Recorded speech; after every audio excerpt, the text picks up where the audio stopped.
you doing out there, YouTube? Hope everybody's doing well.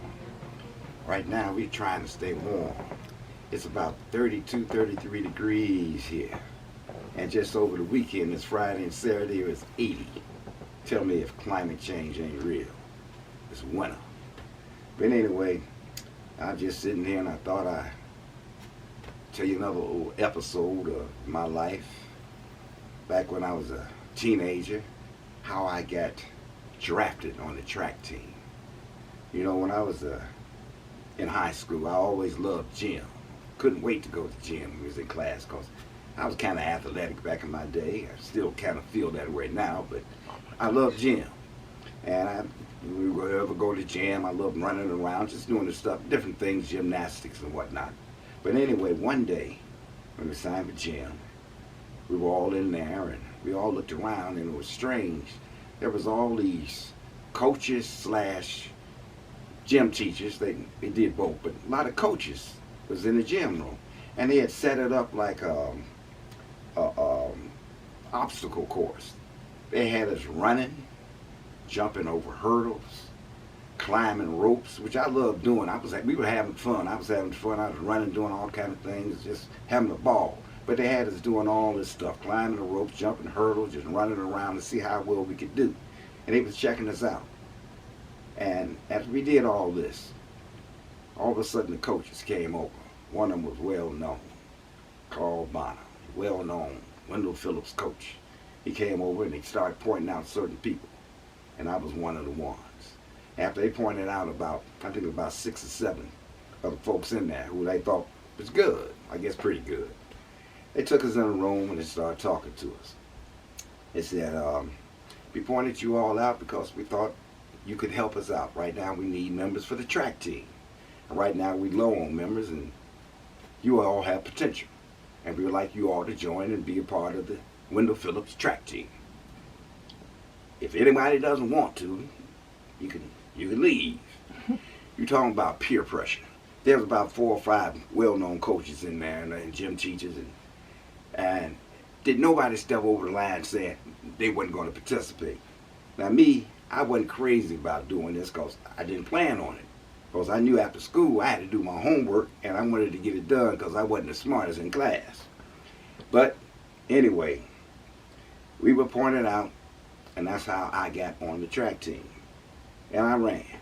And the thing is, before when we were pointed out that day, that same day, they had us to practice. Right after school, right after class, they wanted us to go upstairs and practice and get ready. So they showed us the proper way, actually, how to jump a hurdle. Now, when I was running in gym class, I was just running and jumping like I usually do. But no, it was a certain way you had to do it, to jump over. And they had to train us that one day. Anyway, they worked us and exercises, had us moving parts of our legs and muscles that I ain't never moved in my life. Anyway, the next day they put us in a track meet. Now, we weren't really prepared for this. And the very next day, I was so sore because everything had tightened up stiff from doing all these exercises the day before that we had never done before, and now we're in a race.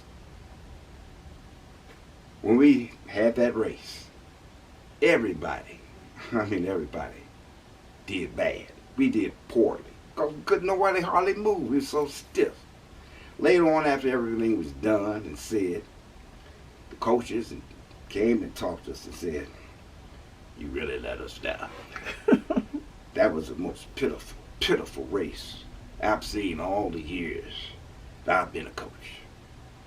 You kind of upset all the other former track people from that race you did. I hope the next time you do better than this and that and the other. I mean, they made us feel low. I felt bad. And I said, oh boy. But the next races, after I got used to it, we did much better. But I thought about it later on, years later on. And I thought, now these coaches should have known better. First, we weren't really ready for a track meet the next day after being recruited and drafted. And then putting us through all those exercises. Our bodies hadn't had a chance for our muscles and everything to limber up and get ready. Instead, we were put out there and everything was tight and taut. And that's what happened.